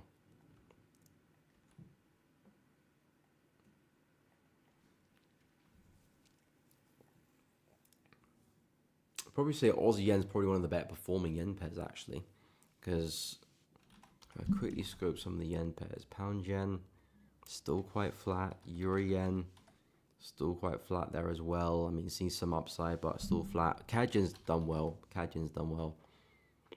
Well, relatively well as well. New Zealand yen, still flat as well, but yeah, climbing higher. And dollar yen stuck at resistance. And Swiss yen a little bit as well. I've seen some nice upside, but still quite corrected. So yeah, I think Aussie yen is probably one of the better ones. So did well to trade the yen against the Aussie. Lighter, my man, what is up? Hope you're doing good. Welcome. Kindly check New Zealand dollar and USDR after requested pairs, no problem. Content Hunter, yes, we can take a look at the Nasdaq as well. I haven't actually gone through any of the indices, so we can take a look at a bunch of them as well. Okay, so NZD USD. So yeah, a little bit annoying with New Zealand dollar, especially after price just missed the high of the channel, because that's kind of where the focus was. We were doing such a good job at respecting the highs, respecting the lows. So essentially looking for price to come back again to the high and see some downside from there. We of course had some nice confluence with this supply zone. So it would have been really nice to see price test those areas together, then react and give us an entry. But of course that was not to be. But nonetheless, it's still an opportunity. If price does get there again, the opportunity is still very much on. It's not like it's invalid now. It's still very much on. And likewise, if you do get to the low of the channel, the buys are still very much on. The only thing I would suggest is that right now we're in the middle of the channel. You can see this dotted line here represents the middle of the channel. That's the one area which I would stay away from. Maybe we do see some upside here, but I wouldn't bank on it.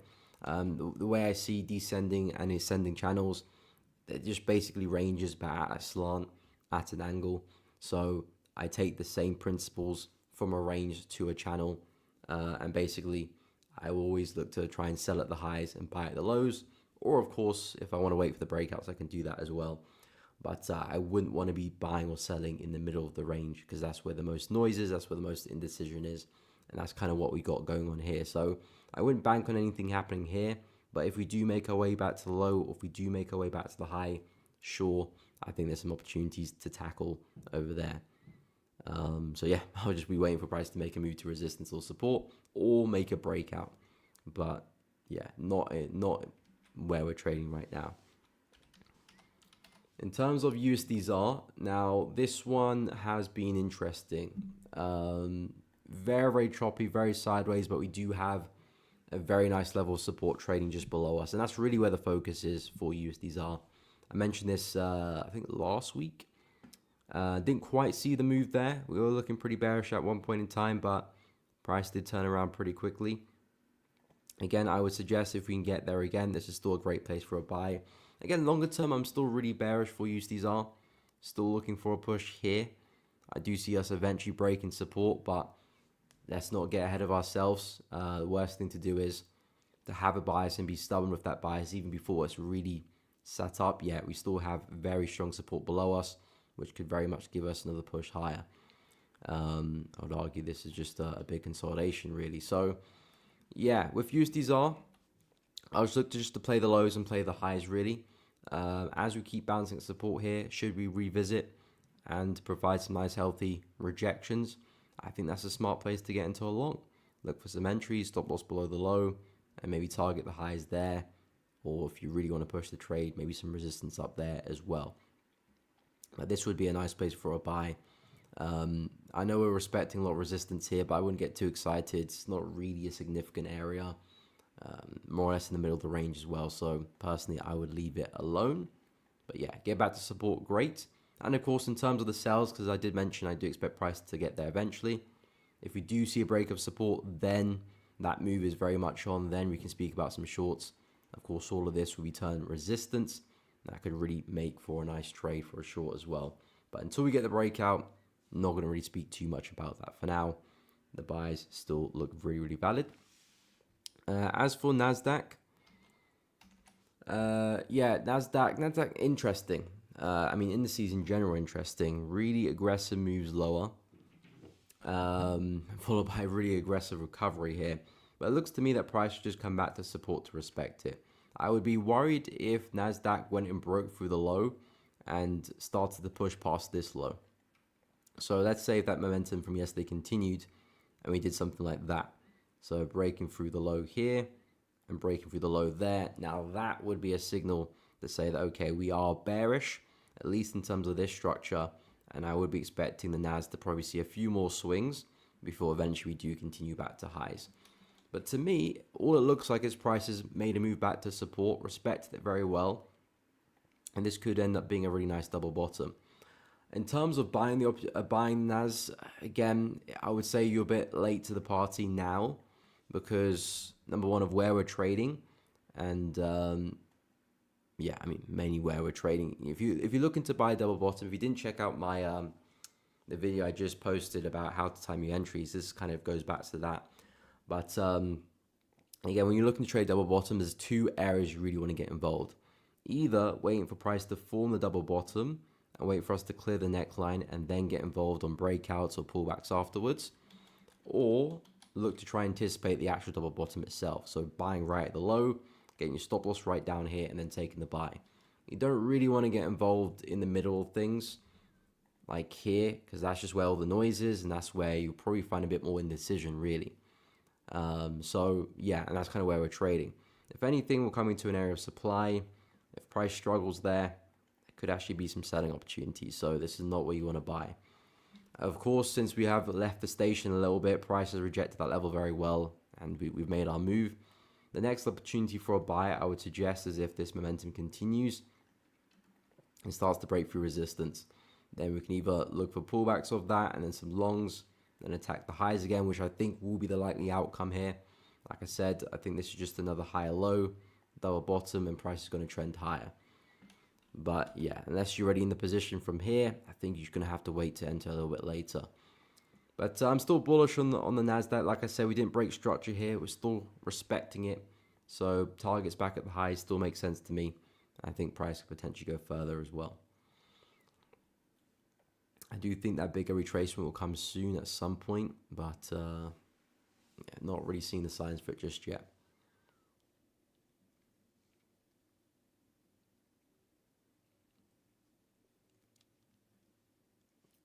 Yusuf, thoughts on GJ? Okay.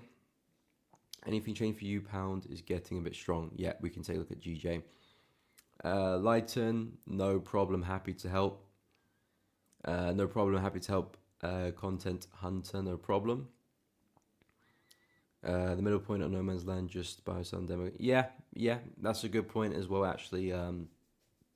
CS, if you are kind of bored and you do have that urge to take a trade, kind of any trade that you kind of look at and you got an impulse to trade, but you know that's not quite following your plan or fitting your strategy quite well, stick it on a demo account. That way you scratch the itch, and also you can learn as well, because you can track the progress of the demo account. Of course, to a degree, because it is a demo account, so you're going to have, in terms of the management, lot sizes, you might be a little bit relaxed about that, so you do have to take that into consideration. But the idea of the trade, buy, sell, where your stop losses, where your targets are, you can collect a good sample size and kind of monitor, okay, is this something I should probably incorporate in my main trading plan and actually look to trade, or is it just a load of nonsense and I should just stick to keeping it on a demo account? You can find that out as well. But yeah, that's a good point, CS. Your top watch list, bro, today. Good question. What's the top of my watch list? I'll probably say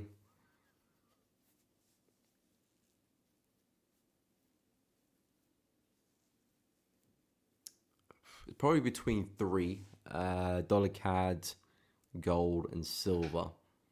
We can quickly go through them, although gold is pretty much what we were saying before, and silver the same reason as well. But we can quickly scan over them. But again, I'm more of a swing trader, so I don't really have like a top for the day. It's more so for the week, coming into the week. And that kind of changes by the week, really. Maybe if things happen during the week, it could change again. But more so, I'm looking at kind of what's the trade for the week. That's more so what I'm interested in, because I'm not really on like a 15-minute chart. Which pairs are consolidating right now? Quite a lot of them. Again, in terms of finding that out, just flick through the charts. Anything that looks like this is consolidating, really. Dollar yen would be a good example. Euro dollar would be a good example. Dollar CHF maybe to a degree.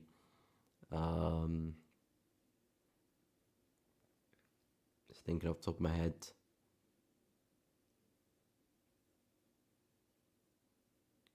Aussie CAD would be a good example as well.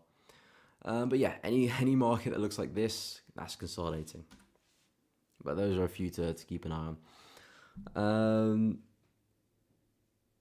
Okay, let's take a look at GJ. Yeah, nothing's really changed for GJ for me, Yusuf. Nothing's really changed because nothing's changed with the market structure. Yes, pound's a bit strong, which is great, but it's not doing anything or trading anywhere significant. For pound, for my verdict to change or me to get excited about this one, we need to break, actual market structure, which is, breaking the highs here. That's something new, that's something different, that's something I can use to my advantage. Or even a push back to support, that's something I can use as well, because if price rejects well, there could be some nice buys off that low again, just like we did over here and just like we did over there.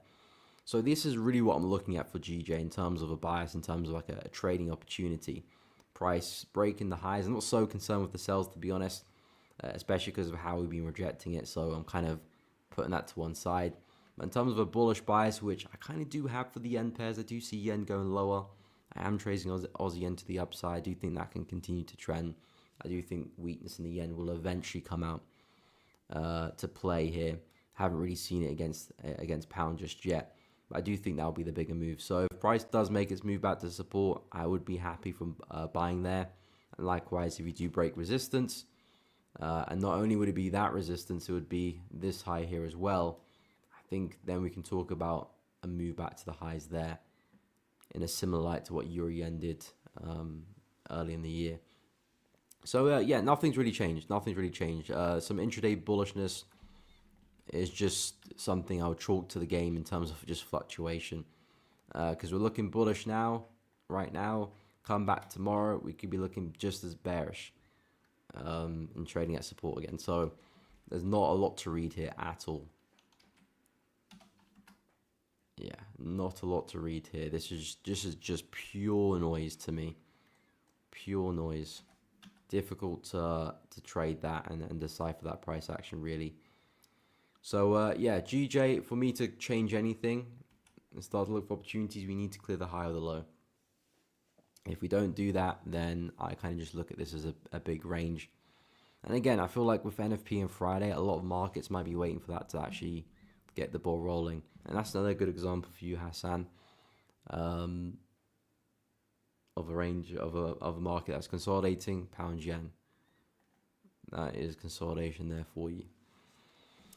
But yeah, in terms of my watch list, like I said, gold and silver on the watch list for the same reason. Momentum, looking for opportunities for a pullback into the zone for a buy.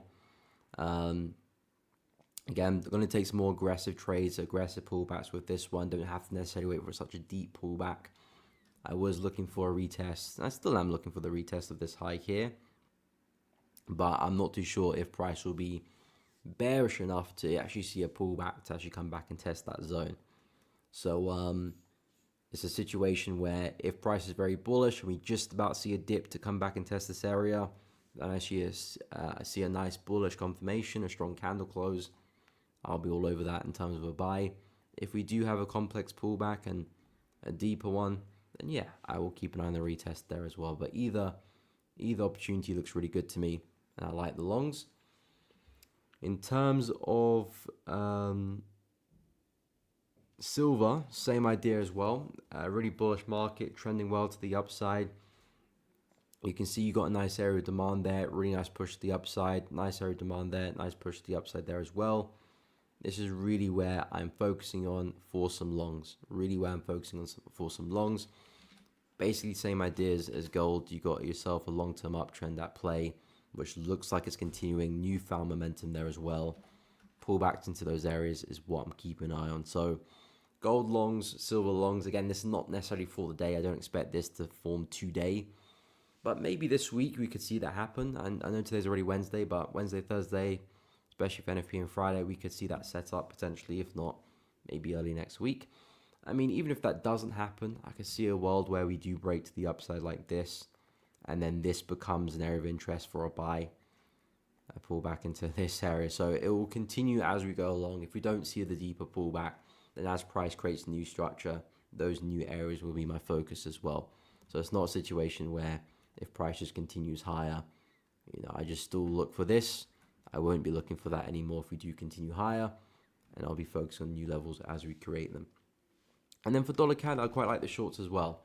Really nice supply over the past few days. Of course, you had the strong drop over there, another one over there as well, creating some nice bearish structure. So I quite like the look of this, and I quite like looking the idea of taking another short back into the lows. Oh, didn't mean to do that. Back into the lows. But yeah, we've had a pullback, which I'm not the biggest fan of. To be honest, because this looks more like a bowl shape pattern, and bowl shapes don't represent pullbacks. They more represent reversals. You can see you're going from a lot of momentum to slowing down, slowing some type of bottom, then eventually picking up momentum. These kind of rounded shapes are more for like reversals. For corrections and pullbacks, you want to see something that resembles a bit more like this. Something with a strong move down. Doesn't have to be crazy strength, but some aggression, and then like a slow corrective push up. So yeah, that does put me off the trade a little bit, but we could still improve that. We could still become quite corrective on the way up to this zone before selling off, but I'll be careful. I'll be looking for quality over quantity. But yeah, dollar CAD shorts is also something I'm looking to take as well. So those three, I would say, at the top of my watch list. I did miss New Zealand CAD shorts earlier this week, actually. I mean, to be honest, if I did take the trade, I've only been a little bit of profit.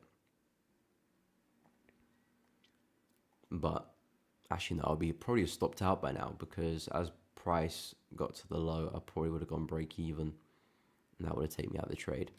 So yeah, missing the trade didn't really mean too much, to be honest, but I still do like New Zealand CAD to the downside, but we are quite flat right now, so I need to be careful with that. But yeah, dollar CAD shorts and gold silver longs look good.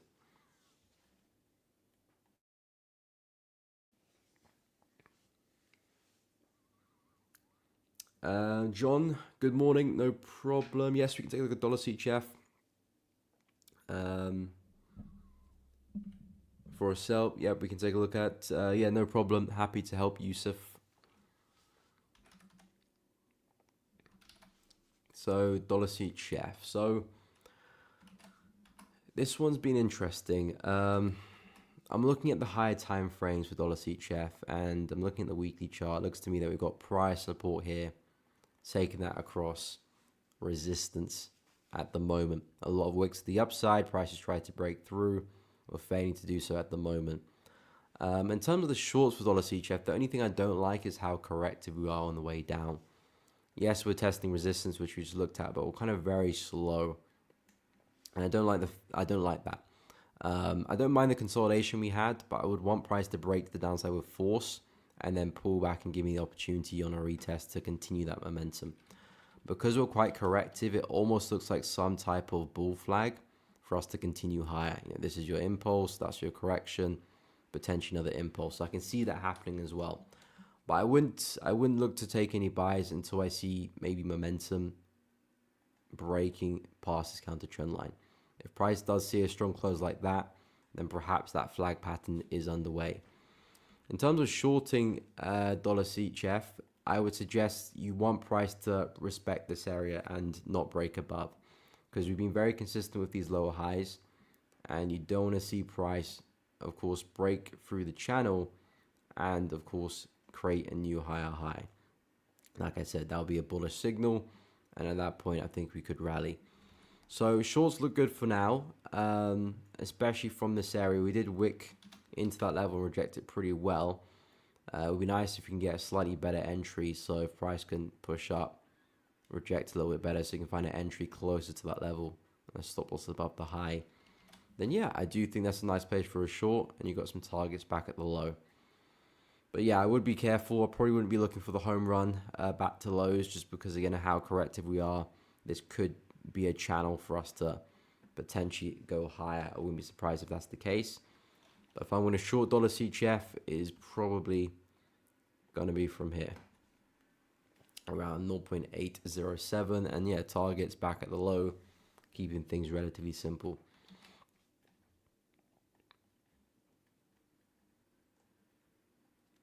But yeah, the lack of momentum does put me off, and because of how corrective we are. If it was a bit more of a steep trend and I saw more momentum, I'll like that a lot more. Okay, also Euro Pound, no problem. We can take a look at Euro Pound as well. So yeah, Euro Pound, not a pair which I've been paying too much attention to. It's an interesting one because it looks like we're starting to consolidate, and also looks like we're kind of stuck at resistance to our left here. I wouldn't be surprised if we top out and see some downside, to be honest. The plan coming into the week was, okay, price is kind of flat. We've got support here, which is doing a really good job of respecting price. Of course, we've got the equal highs up there mostly.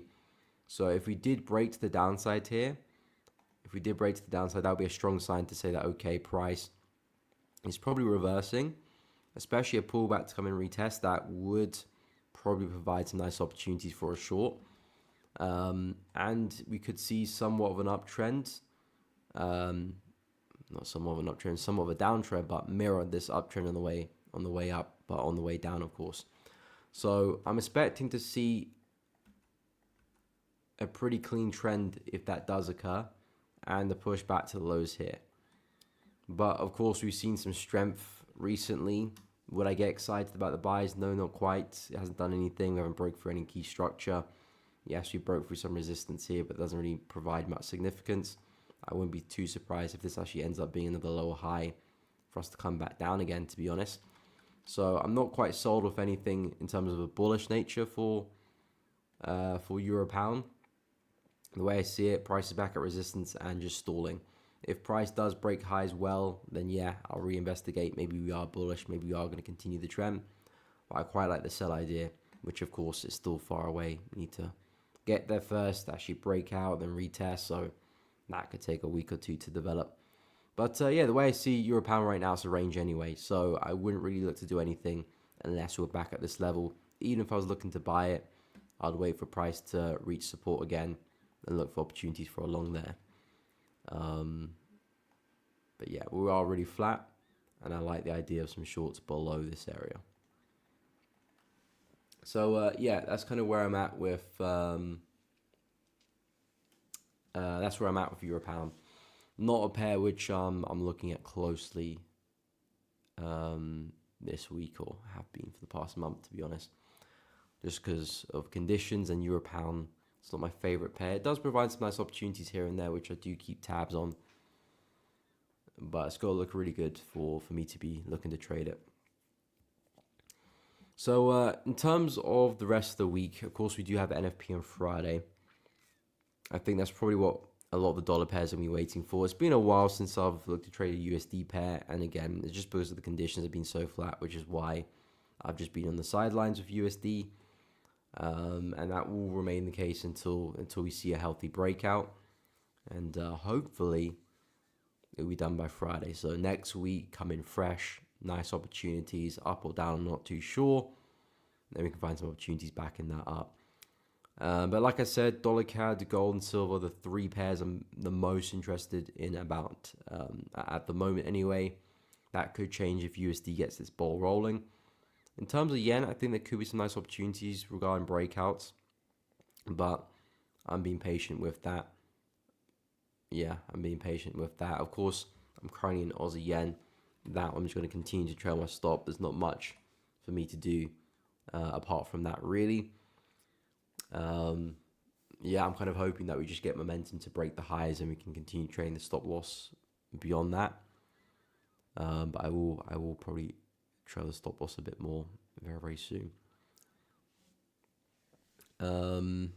Yeah. New Zealand CAD I'll keep an eye on as well. I like the shorts there.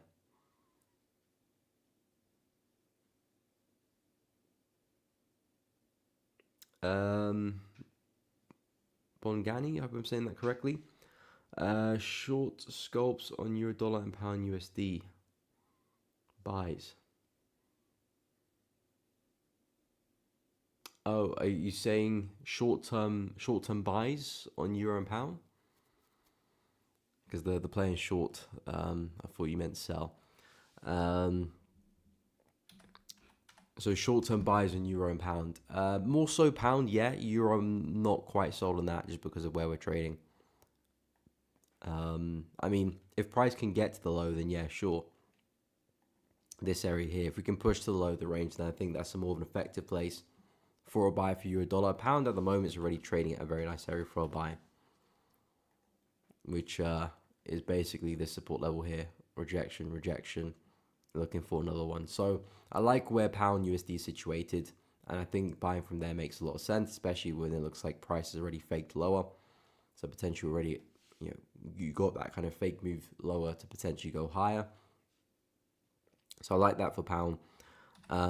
If you're looking at scalps, you probably already want to be in the market. It depends what type of scalp you're talking about, because you can potentially scalp a 4-hour time frame. For example, I can find like an entry here. Let's look for a quick move here. That's a quick kind of scalp in and out. Of course, in relation to times, not necessarily a scalp, because you could be in that for like 3-4 hours. But it's still kind of a scalp. It's a short-term trade off that time frame. If you're looking for like a 15-minute chart, let's say, and let me know which time frame you're looking to scalp from. Let's say if you're looking at a 50-minute chart. If I'm looking for a scalp, I would be waiting for a push back to the lows here. So let's say if price can get there again, reject well, catch a nice buy off that, then I'm one and done. Yeah, that's what I'll be looking at.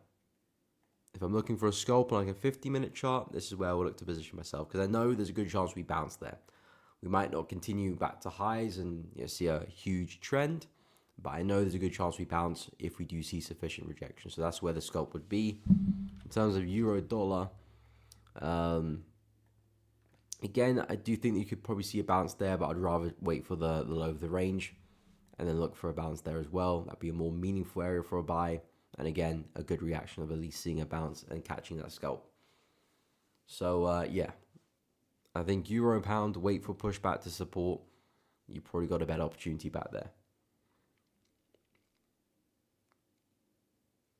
Euro shorts on the 15.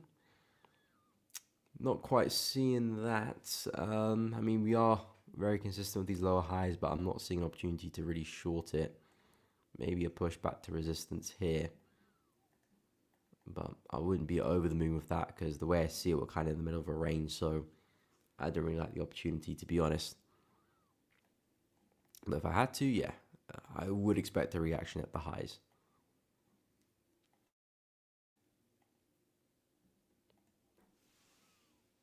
But yeah, for euro, I'm more favoring the longs as price comes back to the low of the range, just looking for a bounce at the low.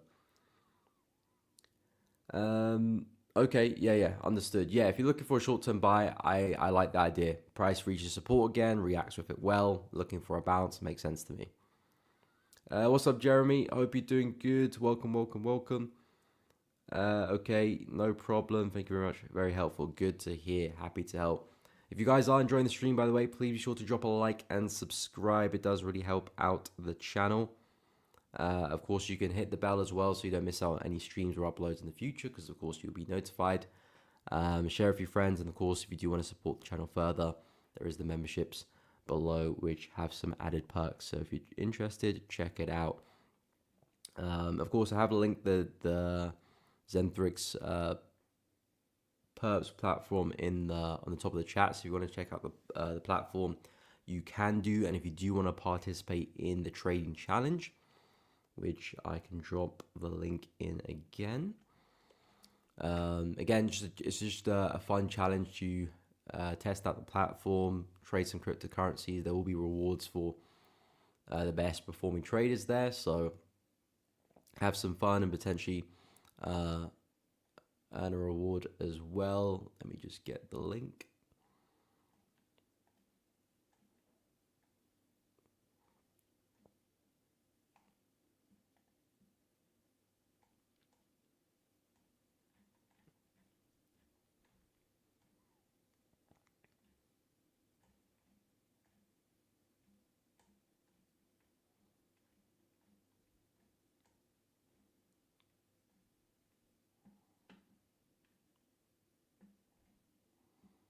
Okay.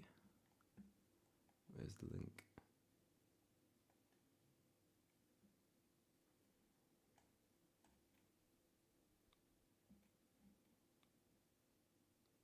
Okay, I've got the link. Couldn't find it for a second. But yeah, there's the link. If you are interested in signing up, head over to that link. You can drop your email if you are interested. Forex Navigator, gold is going up. Yeah, it is going up, isn't it? It is going up. It is going up. Oh, yeah, on the 15 it is. I mean, gold can smash through this range at any point, which is, again, going back to my previous point. If you're looking to sell here, be flexible. If you're looking to sell gold, you don't want to be stubborn with that trade because you know you're up against the tide. You know you're selling against the grain. So if that is the case, if you do see momentum start to pick up against you, get out the trade. You can always re-enter later on. But you don't want to be in a situation where you're stubborn, especially if you're not trading with a stop loss. You can get caught in some really ugly trades where price just keeps going against you, kind of waiting for it to turn around again, and it doesn't. But yeah, we'll push it back into resistance. Now, again, if you're a buyer, also don't get too excited as well because we're still trading directly into resistance here. Price could still very much fall flat in its face from this level. Yes, the trend is up and you probably would favor it to break out, but you wait for the breakout before guessing it. So if you're looking for opportunities, especially on the lower chart, as I said, I still like the buys here for the low. If price can get there again and reject well, I still think that's the best place for a buy. Possibly a breakout as well. You can be looking at that. I think we're in good conditions for breakouts too. I think we are quite choppy here, so I would wait for a very meaningful candle closure. Nothing half-hearted, but yeah, from what I'm seeing, it just looks like we're ranging and we're getting ready for price to break out. If it does break out well, even something like this could look good. Retest, continuation. But yeah, gold is looking bullish. Silver probably looking bullish as well in the same light. I like them both. Yeah, it's trying to push up. Maybe not as aggressive.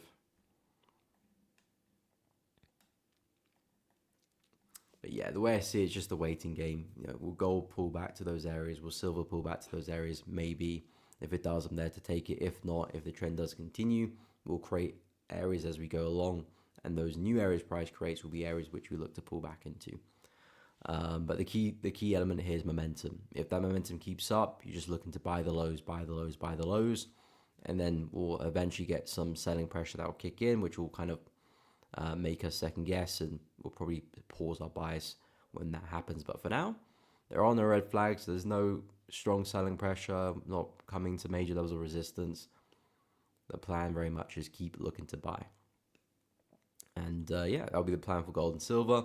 And especially if the DXY does reject the high of the range, could see price make a move back to 97.6. That should help gold and silver rally as well. But yeah, I'll wait for the breakout. I think 13 is too small. I don't think you'd be able to take a trade with $13. I mean, depends on the brokerage. Maybe you got the leverage for it, but highly doubt it. Again, gold's probably not the pair to be trading really, especially with a very, very small account. Just because of how volatile it is, you know, that could disappear very, very quickly. Like I said, stick with the demo trading. Get confident with that first.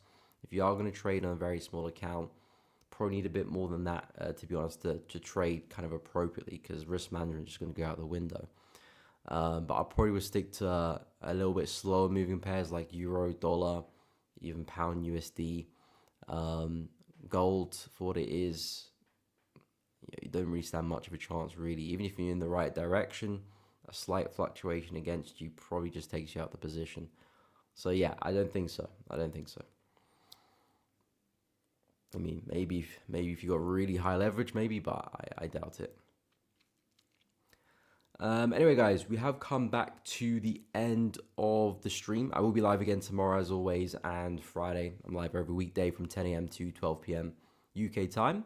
So if you are enjoying the streams, of course, pop in tomorrow. Would love to see you guys all there. If you have enjoyed today's stream, drop a like and subscribe to the channel. It does really help out. Of course, I do really appreciate all the love. It does help the channel grow, and it makes for what it is. So I do really appreciate that, guys.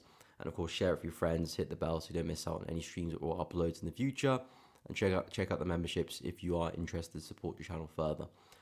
But yeah, guys, I will be live again tomorrow. Check out the Zenthor Experts platform if you haven't done so already.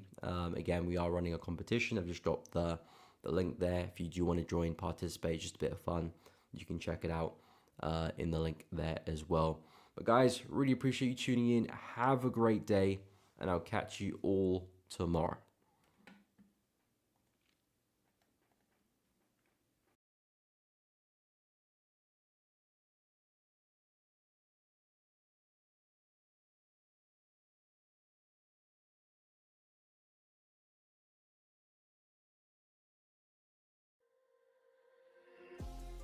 Six AI agents, each built with a unique edge. Miko, AI, Team Leader. Ori AI, Fundamental Analyst. Exi, AI, Technical Analyst. Mesa, AI, Risk Management Specialist. Fenwa, AI Market Sentiment Analyst. And Naledi AI, the cryptocurrency expert. Together, they're engineered to protect, guide, and transform your trading. The future of trading is here. Experience Zenthor AI.